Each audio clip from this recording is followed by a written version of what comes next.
Today we're in Portsmouth, and our guest this week is the founder of Spark Community Space, Becki Simmons. Being brought up to not just accept. I lost the light in my eyes learning my journey back of I couldn't go back to work. So where is my identity? Do I be defined by Becki with the brain surgery, or do I want to be defined for Becki? Celebrate your differences, celebrate who you really are, and see where you go. If you always wear a mask or you're doing it to please others, well, you're never really going to do anything, are you? It's more than just a space. Some people have the most stuff that's happened to them that I just think, how are you even getting out of bed every day? And they come in here and they say, yeah, but just for 2 hours, we're part of a community. The whole core of Spark is, what can you do today?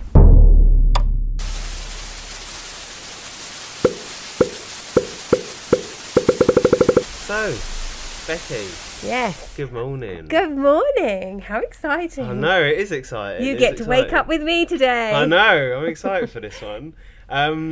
So yeah, welcome to the What's Going On show. Wow, good morning. Yeah, where we actually find out what's going on in your local community. So, what I want to Do tell me. we've got a tradition on this show Okay. where we ask the guest to, in a nutshell, say who they are. So, in a nutshell, who is Becki Simmons? I am a wife, a mother, and an auntie. But the best thing is I'm me. Nice. Unapologetically you. I like that. Yeah. Nice. I just think that some people don't get the privilege of any of those titles. And you just have to find the you and be happy. And that's the truth, isn't it? No, it's very true. Very true. That's deep, isn't it? It is a bit, yeah. No. Good start. All right. So cool. Take me back then. So we're in Spark Community Space right now. I know, it's a bit cool, isn't it? It is cool. It's a cool space here, honestly. I've been here a few times. Yeah. I've chilled out here as well. It's really cool. Yeah. And but I want to take us back. So where did it all begin? Where did you grow up? I grew up in a place called Woodley, which is between Waterlooville and Cosham. Okay. It's like over the hill. And I lived next door to a chip shop. Nice. Yeah, my dad was a second-hand car salesman, and just a normal life, really. 3 brothers and a sister, and then I got introduced to another sister in my 40s.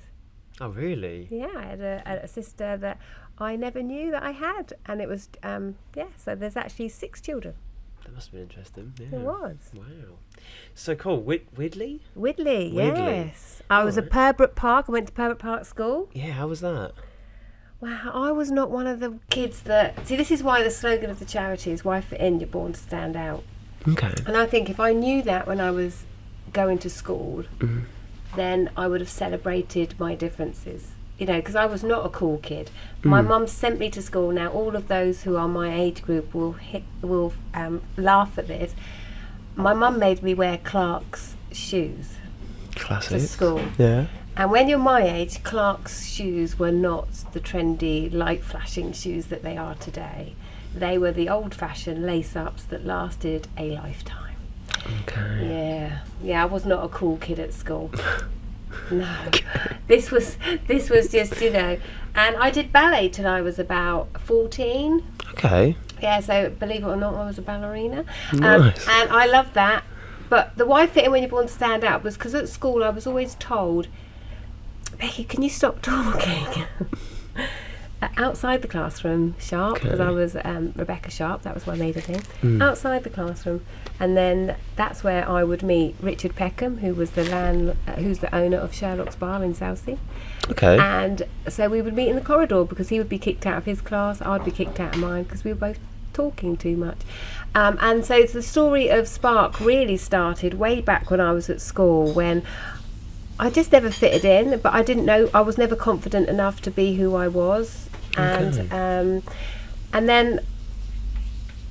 then I just worked at a pharmacy, worked at Waitrose, and I loved Waitrose. Yeah. I loved it, and then I got married, had the children, David and Holly, and then my life just changed, and I kept having these bad headaches. When was this though? So was this after you became a mum, or? Yeah, so the children were going to school at this point, in their infant school, and I'd start having these violent headaches, and the consultant would say to me, "Oh, it's because you're carrying a bit of weight. I think it's to do with weight." And I'd be thinking, no, it's definitely not. But I didn't have the confidence again to say there's something really wrong. And I think I was misdiagnosed for so long that the headaches just became a way of life. Okay. And it wasn't every day. It was just when they hit, they were really violent headaches. And then I started working for my dad, who ran a coach company, and he just had one coach. And when I was on maternity leave, I would answer the phones for him. And then that grew into a massive organisation, and that was just Dad and I. And then it just grew and grew and grew, which I loved again. Every job I've ever had, I've loved. I think that's something to do with your personality. Okay. I just think sometimes if you wake up and you're just happy, and I've always been a little bit like happy. Yeah. I just think that you're just content, and I've always been content. And so, yeah, I worked for my dad, and then the headaches became so fierce. And I remember having went to the hospital, went over to Southampton General at the time, and I had to have lumbar punctures because. And What's then a lumbar puncture? What's a lumbar? So they put a needle into your back, and then they drain fluid from your brain. It's clever the way your brain works. And then that's when they realised there's a problem, because they were expecting a reading of about 17 and mine was 42, and they were like, "Oh, no wonder you've been headaches." And I was like, yeah. I tried to tell it, and the only reason why they did that is because my eyesight went, and I couldn't see shapes. So was this just overnight? It was gradual, and I remember waking up one day and I said to my mum, "Oh, the pound coins are dodgy. Got a dodgy set of pound coins just come into the office." And she'd be like, "They're completely circle, Becki." And I'd be like, no, they're like weird shapes. The corners, and bearing in mind a circle, I'd say they've got corners. No, they're really not. They're circle, and that's when we realised. So that's when they started to do big tests, and then I was called over. Long story short, because this is a massively long process.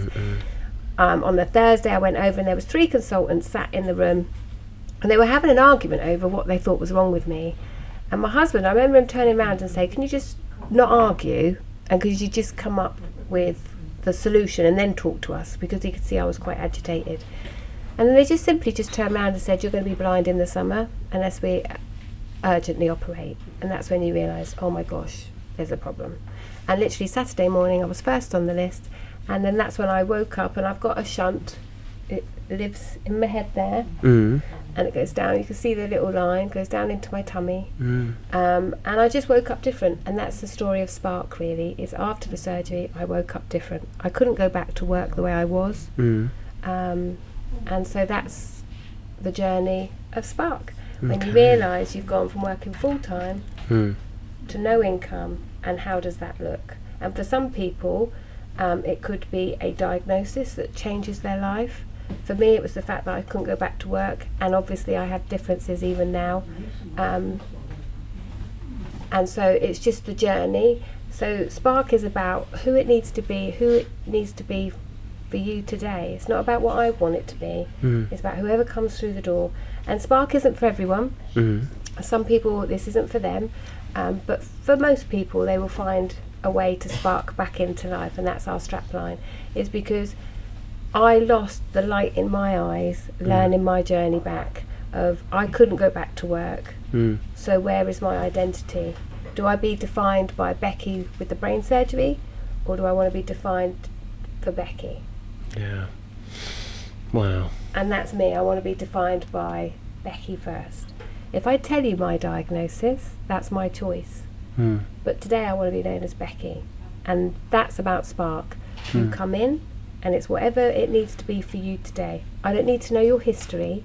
I just need to give you a cup of tea, a slice of cake, and it's however it needs to be for you. And for some people, they never tell their story. They just come in and they learn that they're okay, and off they go. And other people just come in, and it becomes like a community space where they start to to go into our creative corner. They might come into the shop and start to volunteer, and then, you know, so it's more than just a space. Yeah.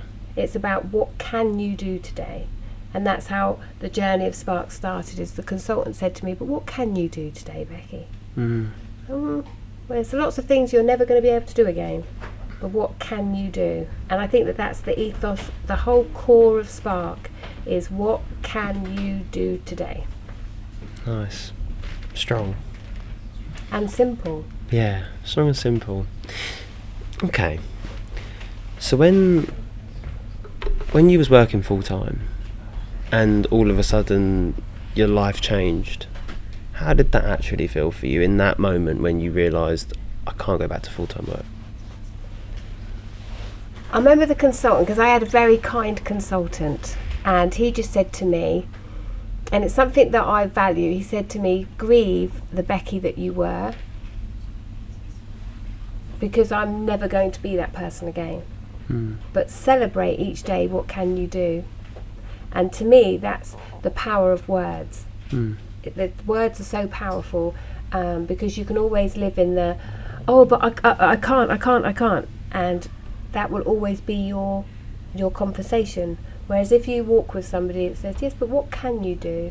And when you've got somebody that's kind, and for me it was the Stella's Voice team at Havant, they said to me, come over and volunteer with us, because he was a friend of mine, Wayne, that runs that.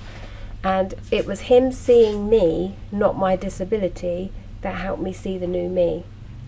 And that's when I started to go, oh, okay then, you know, that's positive. But you have to have a really, it's hard to explain, but there's always going to be a negative people in your life. And you have to choose, do you stay in the negative or do you celebrate the positive? And that's the bit that I'm at, is just celebrate with people that celebrate you, because there will always be people that will want to keep you down, but be with people that always see, what more can you be? What more can you be? Don't settle. And if I'd have settled and didn't have kind people around me, then I would still be in my home, because even today, my safest place is my home. Okay. Because no one sees when I'm tired, when I can't speak very well, or when I have seizures, because I still have seizures today. Okay. And that's something that is always in the back of my mind, is will I have a seizure?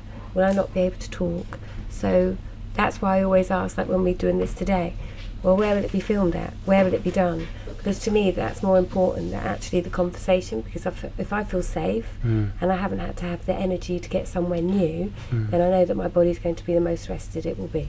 Yeah. Wow, so that was that moment. You touched on there, you feel safest at home.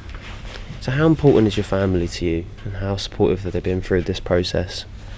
It's quite interesting when you talk about support, because my husband's had to, and I say this because he said to me the other week, he said, I've had to learn to have an outgoing, independent wife, to having a wife that's fully dependent on me, to having now somebody that is now independent again, for the most part. And so he's had to relearn his partnership with me, as well as me learning the new me. Does that make sense? And then the children they're now 24 and 23. They're now, oh, but Mum, we didn't miss out when we were children. And I always go, but you did really. And they say, no, Mum, we didn't. So it's like, I've always been quite truthful with them. Age relevant, I always say that, because sometimes they don't need the actual details, they just need to know the details. So I just think, just be honest with people, because they can't help you if they don't know. Yeah. You know. Yeah, I like that. You remember me telling her to keep your arms out. So yeah, so it's about learning that you're okay. Because some people come in here and I just think, gosh, if I was carrying your story, I wouldn't be able to get out of bed. You know, and some people have the most stuff that's happened to them that I just think, how are you even getting out of bed every day? And they come in here and they say, yeah, but just for 2 hours, we're part of a community. And you're just like, oh, okay then. They trust the space, you know, and we don't always get it right, but our hearts are to try. How do you mean you don't always get it right? Well, some people will moan and say, oh, didn't serve the tea fast enough. And I'll say, well, we're not a cafe. Oh, well, your choice of this isn't good enough. Well, there's the cafe down the road, because do you know what we are? We're a cup of kindness. We just want to be kind today. That's our whole goal. And even then, sometimes we'll get it wrong, because, you know, we all come in with stories that we're carrying. You know, I might not be feeling that great today, and then someone might say something and I do a quick remark back. And you just think, why did I say that? Because that person's vulnerable too. And it's about learning that we have to just be as kind as we can be, but we do get it wrong, you know, because we're human. And, you know, and that's the truth, you know, otherwise Spark wouldn't be as special, because we'd be saying we're perfect, and we definitely ain't that. Nice. I mean, you heard me this morning, there's a few choice words come out of my mouth just when you just go, because sometimes people don't realise that this may, and it is, the most fantastic space, but there's pressure from, oh, you didn't do this right, you didn't do that right, oh, I need this, I need that, and you're just like, I'm one person. I'm one person. And it's like, and sometimes I don't feel well enough to get in myself, let alone answer your problems too, but I'll do my best. And sometimes my best isn't good enough, and I get that, but I'm a human too. And I think that, you know, in the charity world, you'll find the people with big hearts, and sometimes they just need to be thanked, you know. So don't look at somebody and think, oh, I would have done it better. Just run alongside them and say, how can I help? You know, because we are, you know, all trying our best, and we fail, but the hearts are to be kind. Nice. We try. Nice. And there's nothing more beautiful than when you look into someone's face and you see their eyes sparkling again. You know, when you see nothing, because some people come in here and they're absolutely broken. They've been sent by the doctor's surgeries, because the doctors socially prescribed us as a space to come. Okay. And they'll come in here and they'll have the most horrendous stories, and the energy it takes for them to just come here, and you see their eyes, there's nothing there, and then all of a sudden you start to see them twinkle again, and you just think, it's worth it, it's worth opening, it's worth going another day. And so I'm always grateful. We have a fantastic team of volunteers here that literally are, I always say to them, my arms and legs when I'm exhausted. And you see the volunteers, there's a cup of tea arrives and they've put it in my hand. There's a toasty, you know, Becki, you need to eat now. You know, that's the team. That everyone's playing their part, because we all love each other. Nice. With the volunteers, how did the team come around? Well, again, somebody asked me this the other day, and I said, when Spark started, it was an online coffee morning. Okay. So I was just doing it online. How did that work? Yeah. I know, especially with my disability, it took me 6 hours to learn how to put Zoom on.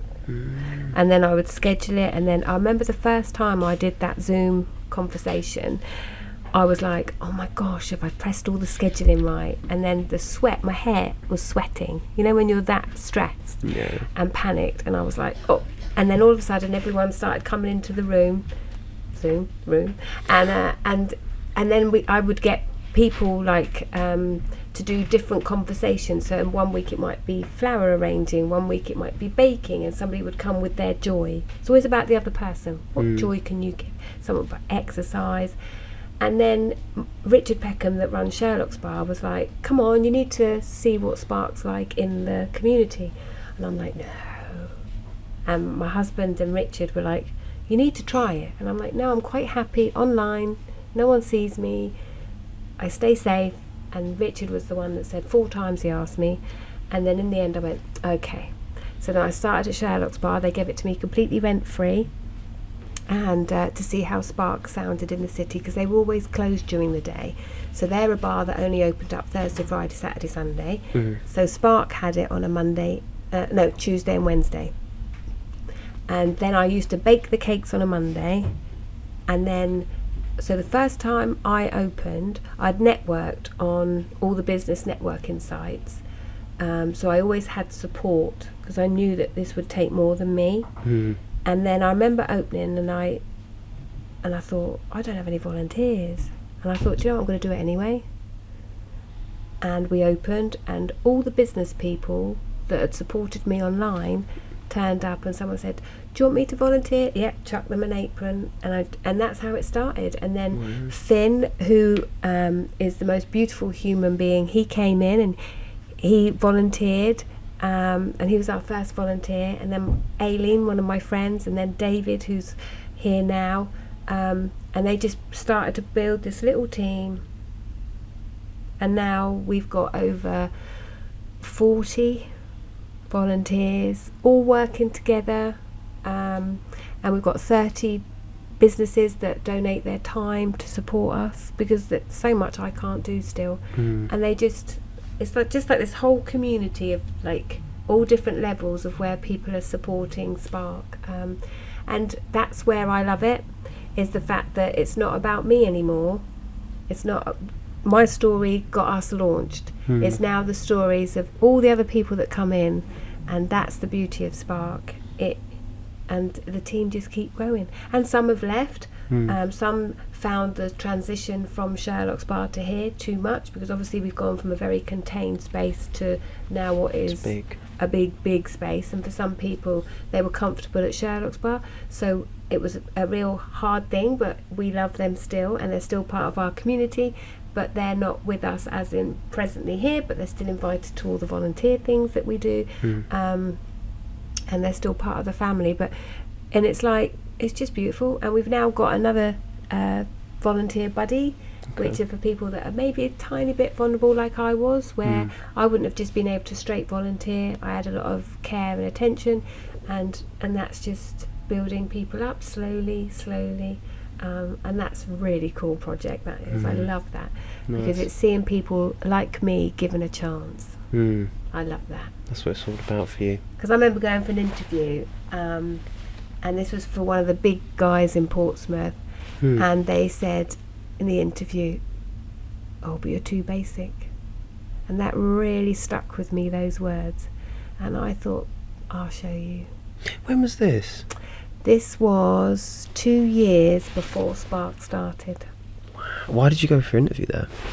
Well, because I wanted a job. Okay. No, I was wondering, yeah. Yeah, I wanted a job. I felt confident enough to be able to get a job. And you just think, oh my gosh, you're actually going to tell somebody that over their life, you're too basic. Rather than saying, oh, well, we love you, but maybe you need a little bit more training or something. And it was just a basic job. It wasn't nothing, high powered in the sense of it had responsibility. And I remember it was we'd just been opened here, and someone approached me and they went, you're just what we need in our company. And I went, I came for an interview and I was told I was too basic. And you know what? That was the most incredible feeling, when you can actually, when they approach you and say, oh, we'd love you in our organisation. I'd go, didn't fit though. And that's again the slogan, why fit in? You're born to stand out. If you talk a lot, which I do naturally, I've always got into trouble for talking. Well, it got me something, didn't it? And it's like, celebrate your differences, celebrate who you really are, and see where you go. If you always wear a mask, or you're doing it to please others, well, you're never really going to do anything, are you? Because you're not really you. You've always got layers. Whereas, I've learnt to just go, I don't have to fit in. I don't want people, even when they come in here to volunteer, I always say, it's not about, oh, I'm going to put you behind the counter, and no, it's, what do you need? What do you need this place to be? And for some, we got this most amazing, I won't say their name because I haven't asked permission, but they've started through coming in and saying, what can you do? They now do a writing group here, and it's like, there's the confidence, because we haven't said stay in your box, stay in the parameters that I've set for you. We just say, no, what do you want this place to be? And then it's amazing when you see somebody start to feel that they have worth, value, and that they matter. And that is Spark, is everyone has the same value, the same worth, and they matter. You know, that's why the whole place is pay what you can afford. There's no bills on, there is on a Saturday, but on a Tuesday, Wednesday, Thursday, it's pay what you can afford. So that, I remember when I first went out for a cup of tea, when I was getting better, and I would always just have the cheapest thing on the menu, or just the cup of tea. And that's why this place, everyone's treated the same. And if you can pay, pay. And if you can't, you get treated exactly the same. Because it's about, when you don't have the money, it's another thing to feel less than, because you can't afford it. And here is about whatever it needs to be for you. And so that's why it's pay what you can afford. Okay, I was going to ask on that. Why was it pay what you can afford? I kind of want to take it all the way back and then kind of see how that panned out. Yes. You said that you wasn't a cool kid, but you said you don't care about fitting in. Yeah. So, can we expand on that? Because I'd see you now as a cool kid. Do you think you're a cool kid now? No, I still feel like that grey-haired, middle-aged, well, past middle-age now. I think if I knew now and going back to school, I don't think I would care as much about how, because I was the kid that, I didn't have the in uniform, because it was like the Clark shoes, it was the hair all one length, but I came from what I had going for me was I had 3 cool brothers that went before me in school. So that's why everyone knew who I was when I went to school, was because it's like, oh, you're Sharpie's sister. And I'd be like, oh no. And I remember one teacher saying to me, oh, not another Sharp. And you just think, yeah, there's another one to follow. So I mean, it's like, because my brothers were quite, let's just say, not necessarily the best behaved boys at school.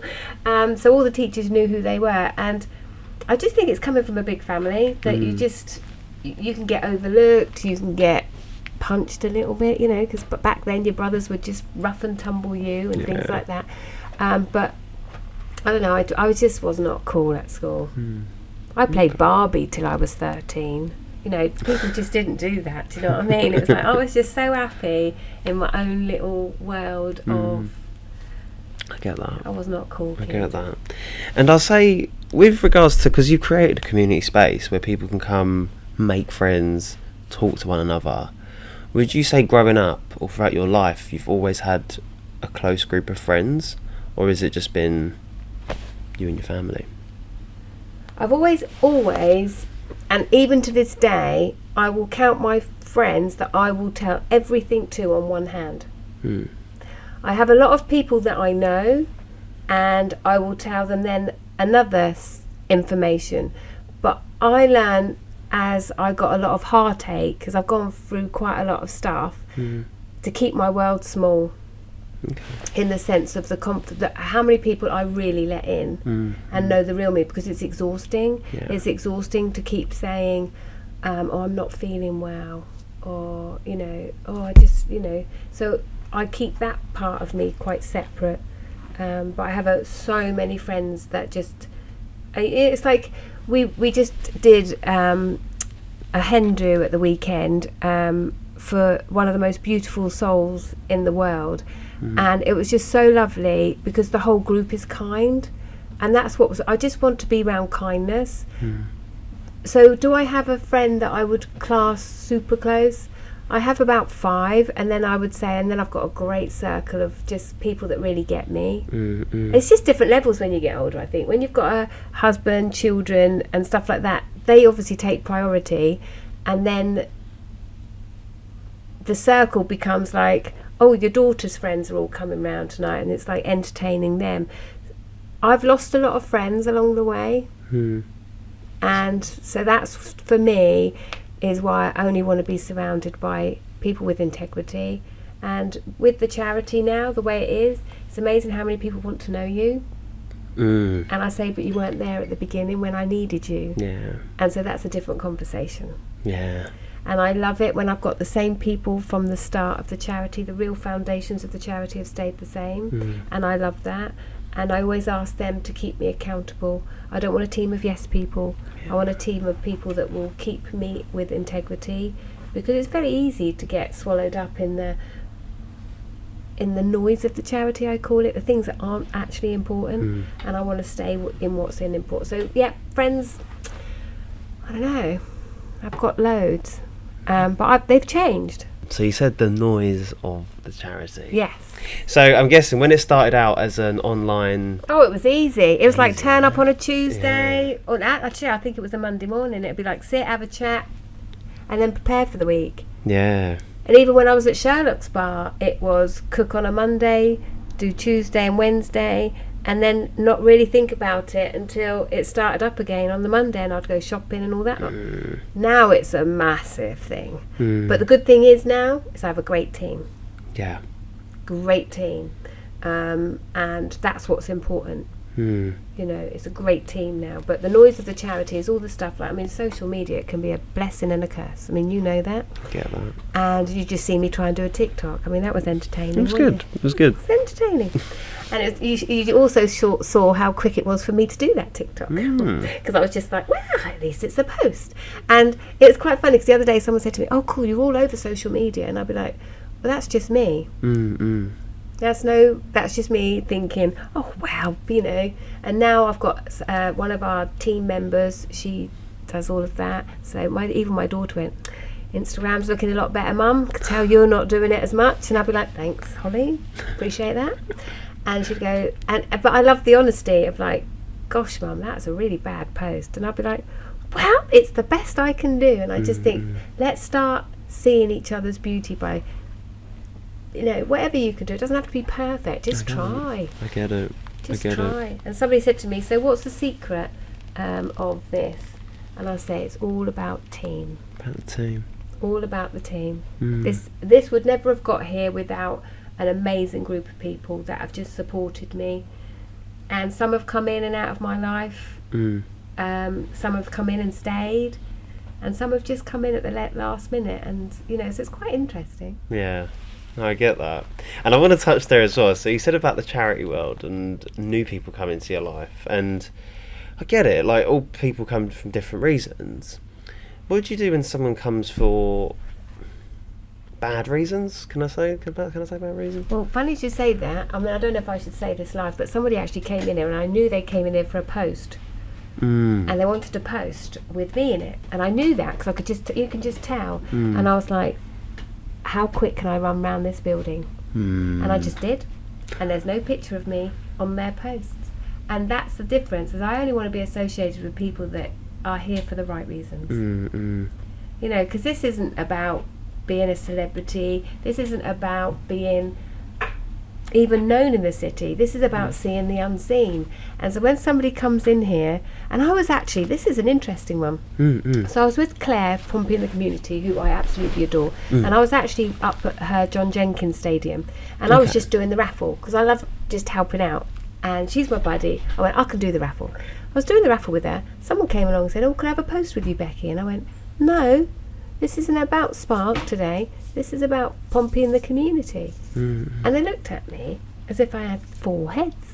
And I'm like, no, if you want to do a post today, you do a post about Claire and Pompey and the community. And it was like, it's like, that's the bit that I don't understand is why would somebody want a picture of a grey-haired woman that's, you know, past her prime but still looking, you know what I mean? It's just like, why would you want to post at that? And I'm like, I'm not in it for the to be, you know, what's that word, tagged. Yeah, tagged. No, it's like everything we do here has a reason and a purpose. TikTok I don't understand, but I get that we have to have a presence there. And so I just treat it the way it should be, and that's very light-hearted, you know, and it's a bit of fun really. But what I don't like is when people think it's serious. And because we have social media and yet people are more lonely. Yeah. We have social media and yet there's more people in the city that have mental health problems because they're believing what's on social media. You know, someone said to me once, "Oh, you're always out and about in the city and doing it." Am I? Are you sure about that? And they went, "Oh, but your post," I said, "That's a post that took 5 seconds to do, but was I really there? Or was," and sometimes people don't see that, they just see that, oh, Spark's there, and I go, but are we? Yeah. You know, it's about, it's that fight. So I always think social media is not social anymore. It can be the most hurtful place. It can be really, you can wake up in the morning and feel really good. You start looking at social media and you go, ooh. Yeah. You know, so I always say, turn your phone off, because if it's not switched on, no one can attack you. You know, I went to school and I would maybe go to school, I might have a few hard conversations, people might be a bit mean, and then I'd walk home. You didn't have a phone to be attacked. And it's like, just turn the phone off. Turn the phone off and just allow your brain to breathe. You know, everyone needs that time where you just have to go, you know, we've got a podcast coming out this week and it's going to be called A Proper Cup of Tea. And every time I say it, I always go, a proper cup of tea. And it's basically, have a cup of tea and just chill out. You know, and I'm the world's worst. My husband will tell you. I keep going and I'm just like action woman. And then all of a sudden it's like the battery's just gone and I just go like that. But if I keep really even, then I'm all right. But for me, I'm a little bit like, it's like if I'm doing something for Airbond, I'm really present, I'm really there. And then it's like, and then my battery just goes. Because I have something that not many people know about. I have chronic fatigue, ME. So I have to really keep myself level. Okay.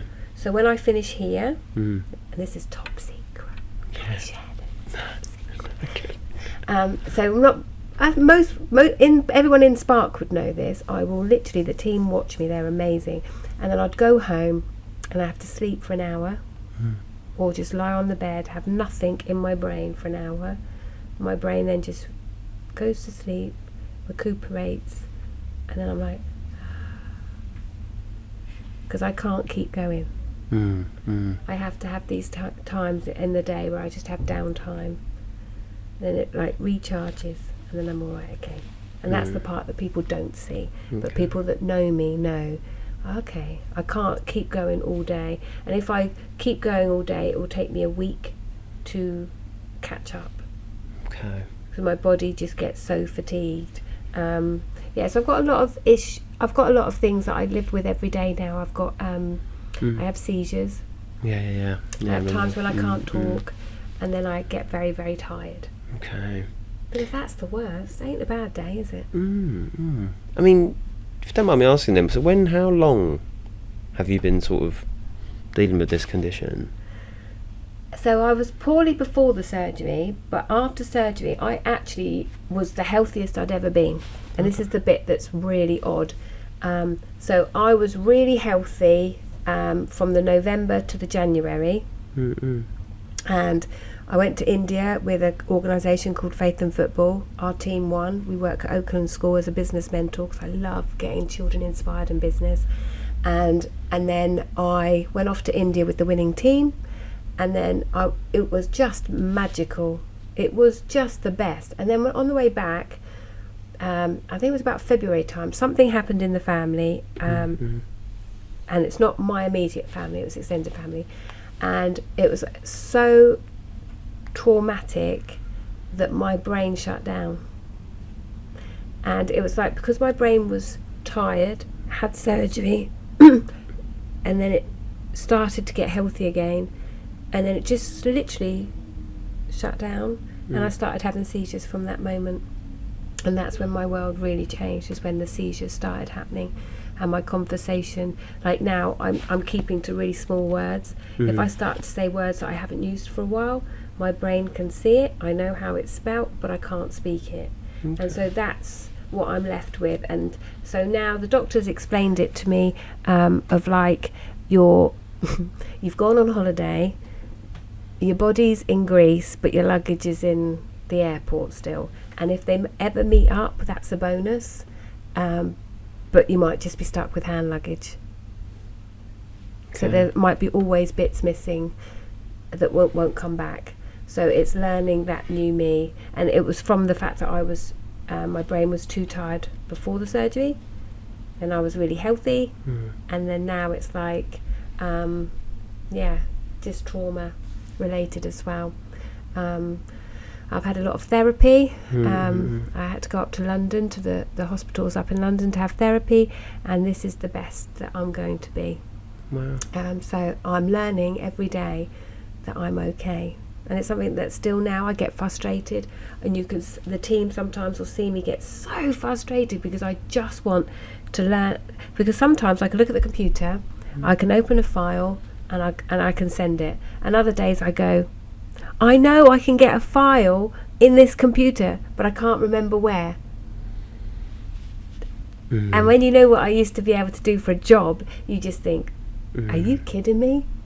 You know, and it's like, so now I have a team that if I was brilliantly healthy, I would, but I'm not. So the team have to carry me in so many ways.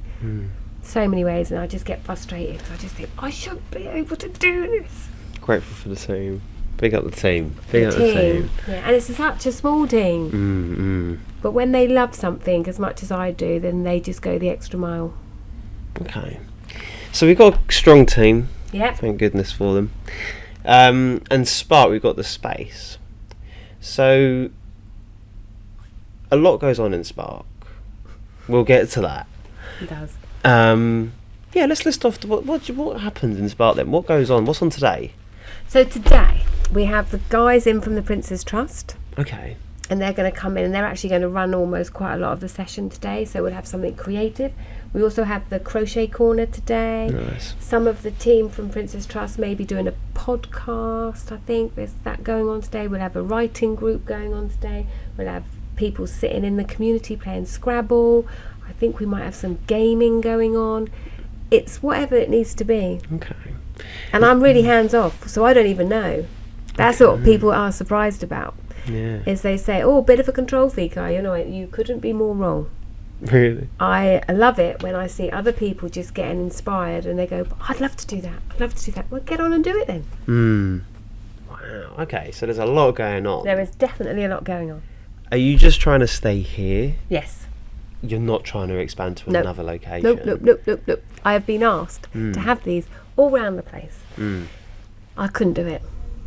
No. This body, no. And that's why we're launching the podcast. Okay.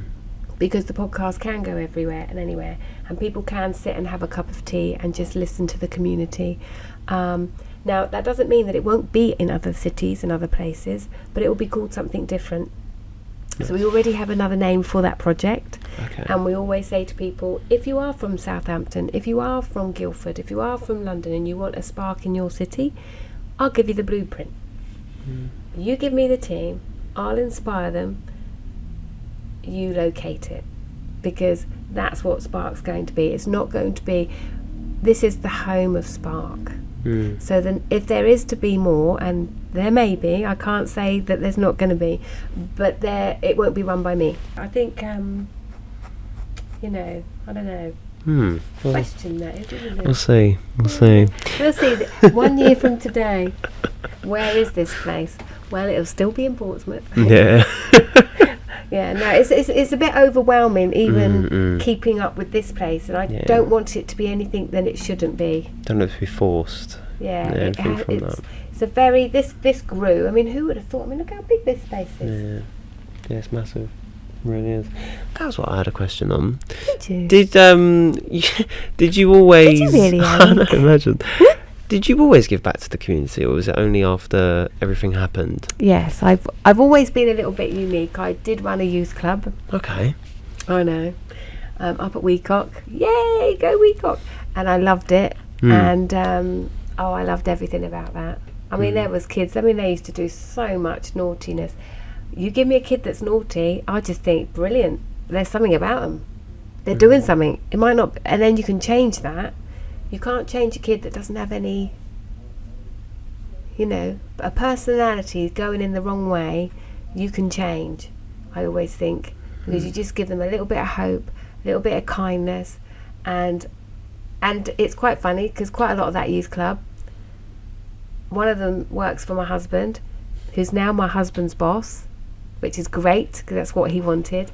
And so we still see the youth club because they've got children, and it's lovely to go to a birthday party and you go, oh, I remember them when they were a bit naughty.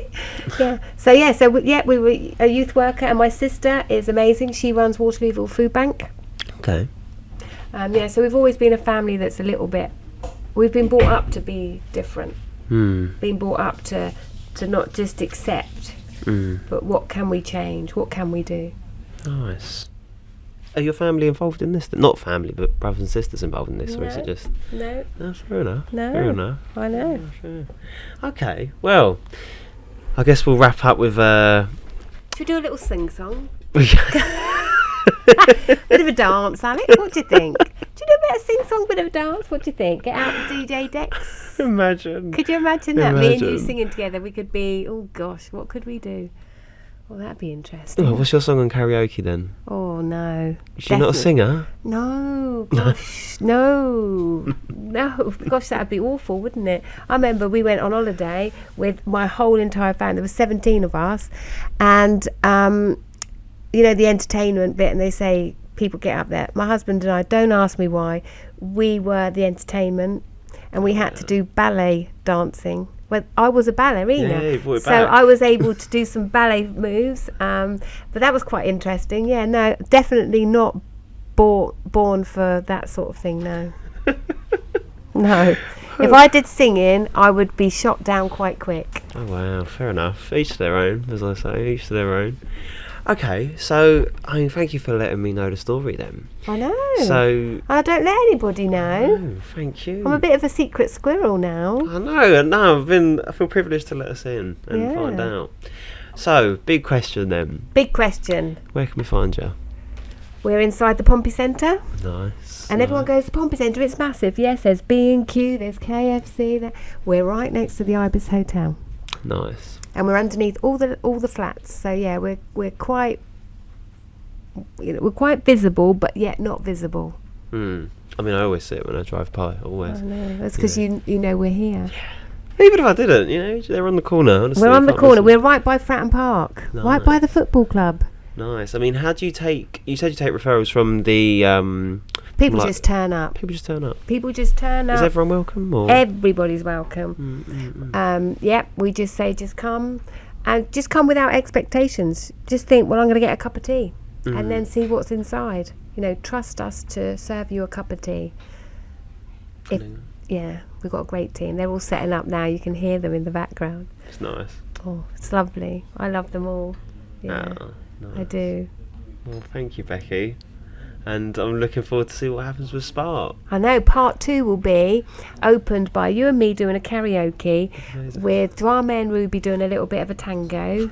Should we just get all the other Get everyone out. Yeah. Should we just get everyone out one day and just do a This Is Your Life and have everybody in a line? That would be an interesting one, wouldn't it? That would be funny. And just get everyone just to say something, because that would get that would be interesting, wouldn't it? Well, there's only a way to find out, as they say. Get Shamilla. Yeah. My princess, or the queen, I should say. Love Shamilla. No, good stuff. Yeah, we'll do that, Alec, one day. All right, cool. All right, I'm looking forward to it. No option. No, that's what we could do. I've always wanted to do this. Are you ready for this? Top secret. We'll announce it now. Okay. Live on the camera. Like they do loose women? Yeah. And they've got a panel. Oh, that'd be cool. Well, why don't we open up this place one night and do a panel? And on that panel is people that like Drama. Wow, Drama, maybe. Claire from Shamilla, myself, and we'll just. Well, that'd be a bit. We'll just talk rubbish. I would say, topics all night, because we'll all have different opinions. Yeah. And you could be the person that's. It would all going off. I'd happily. You wouldn't be able to film it all though, would you? It'd be absolute carnage. It'd be amazing. All right, stay tuned for that one. There you go. I've given you an idea, haven't I? That's really good. So instead of Loose Women, what could we call it? Voice of Portsmouth. The Voice of Portsmouth. I've even come up with a name for you. Amazing. So yeah, that's your new name. That's my new venture. New venture, and then every month, once a month, you have 4 different people. That'd be cool, wouldn't it? And you could be the hostesses. There you go. Wow, that could be a bit dramatic, couldn't it? That's what we You'd want. sack me on week 1, wouldn't you? It's all about the juice, isn't it? Yeah, it's all about that. Becky, would you stay in your lane? I was born to stand out. And you'd be like, really? So there you go. That'd be great. You'd be like, really? I don't have to, you see? Yeah. All right. Cool. I'm excited for it, Max. I'm excited for it. So watch this space. He's nodding. He's Yeah. nodding. All right. Happy days. All right. This one is, we're just watching a video and you can pause it and comment as you wish. Cool. All right. They're going to kill me. They're so behind. Right. We'll get there. We'll get there. I mean, do you give to charities? Yeah, I do. Oh yeah. Why so? Just to give back, really. That's the main thought. Okay. No, most of fair the enough. time, and, yeah, just to help people in Portsmouth. A lot of times, I end up giving to a lot of people who are just next to Tesco round mine. Okay. Yeah, because I see them every week. So no, it's actually like a community space. So it's open, I think, a couple of days a week or a few days a week. Yeah. And it's where people can come, like a community centre. People Yeah. can actually talk, socialise with other people, Yeah. tackling socialise. Okay. Yeah. So they do like coffees, paninis, cakes, but you Yeah. pay what you can afford. Right. So how could they stop people taking advantage of that? I mean, I guess they could have a minimum to cover their own costs, so that they're not running at loss. I guess that's the. And if one person in the group is happy to pay that minimum for 5 other people, then that's fine. I'd say that's probably the best way. It's just to cover costs and make sure you're not running, a massive deficit over time. No, fair enough. Yeah. And I guess on that, Yeah. let's say someone does take advantage. Yeah. Let's put you in the shoes of the owner. What Yeah. what would you do? It's a really tough one because I try and find if there's enough capacity and time, I try to find out why they did that because there may be a million reasons why, and if there are needs for other reasons, I try and find out. Basically, pay what you can afford. Nice. How put yourself in the owner's shoes? How would you stop people from taking advantage of that service? I mean, if it's clear that's what the purpose is, you don't see people like raiding food banks. They're there as you walk out of a supermarket. So somebody will take the piss and you just bar them. Most people won't. I love this. Community space up in Fratton. Long story short, do you lot give to charities? Not that often. As much as I should do, maybe. Yeah. As the owner, Oh yeah. and someone was coming in and you had like a little hunch that they were taking advantage of the service, what would you do? I mean, Well, how can you really know? Like, I is don't it know. really taking advantage of it if they feel like they're in need of using the service? Do you give to charity? Yes, I do. Yes. Yeah, Me too. Yes, Yes. I do. Okay. Why? Why? Every month Um, for people Yeah. to support people. Support Okay. people who need more. It's normal Yeah. to spend some money for people who not have much money. It's okay for me to do. And we can miss it. We do have our luxury. We can Yeah, afford we have enough everything. for and ourselves. So Not that we're that rich or something, but we have enough to live our life right. yes. Yeah. Do you give to charity? Sometimes, not a lot. Why not, or why do you? It's just sometimes depends how much money you got left. I mean, do you give to charity? Yeah, a little bit, day and day. Why? I like the way you I can just say go, like why? where we're from, You ask me that, we like I'd to say help none out of your people. freaking business. You help me out. Like there's a Bible verse: "Do unto others, you want them to do unto True you." though, So, isn't like, it? It's cool. like help them out is cool. Do you give to charity? I can't say I do. Why? Oh, I don't know. I just ain't really thought about it, but I feel like I should. All right. Oh God. All right. Faults. Thoughts.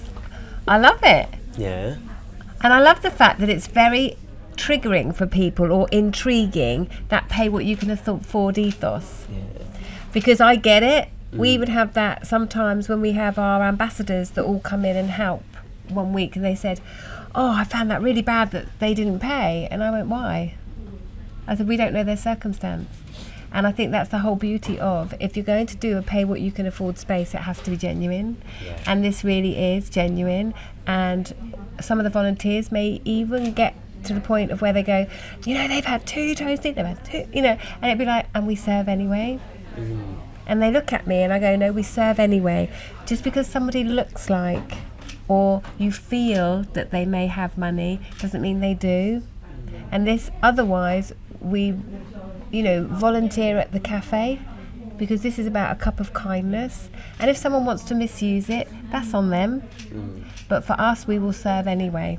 And that's our hearts here, and we give anyway. And we're very well supported by the Queen's Hotel and the 10th Hole for cake every week. We still have to buy in extra because of how popular we are here. And so I just say to people in the community, buy a cup of tea forward. You know, there's a link on our website. Just put in a £5 if you've got it. But just keep us with our doors open in a pay what you can afford space, because people really do need it. And when people are in crisis, the last thing they need is pressure on finances. I know for myself, when I had the brain surgery, I didn't understand that you could have disability living allowance, or I didn't understand any of that. I was too ill. You know, some people, when they're in crisis, they just need help. They don't need somebody to say, oh, there's £5 for a toastie and a cup of tea or something like that. So if you have it, give it. You know, we have so many ways you can contribute for Spark. You could pay monthly, you can pay a cup of tea forward for somebody. But don't look at somebody else, look at what can you do. What can you do to make a difference? But we say here as a team, there will always be people that will take, and their lives don't change. So look at the ones that, you know, give the 50p, and you know that that's a big struggle, and celebrate that. But don't let somebody that you know, takes our kindness and misuses it, because we're here to serve, and we'll serve anyway. Nice. That's round. That's nice. Nice? Do you ever turn anyone away? No. There's only one person, and I can't go into details, but that was a safeguarding issue. But no, our hearts are for people that are not seen to be seen. And some people aren't safe in here. You know, if you have something in your background that is not nice, sometimes that's not for, this space isn't for you. But we just say, for people that are socially isolated, then come in. Well, thank you, Becki. Thanks for letting us know. And there's lots of ways to donate. No, I'm joking. Amazing. But I always say to people, you know, there's the Great South Run coming up. Do the run for us. You know, there's what can you do? Don't look at the big numbers. Look at, well, £5 makes a difference, because if 100 people give £5, that pays for our session. Do you know what I mean? It's like things like that. It's about every little bit counts. Amazing. All right, Becki. Well, there you go. Signing out. Nice.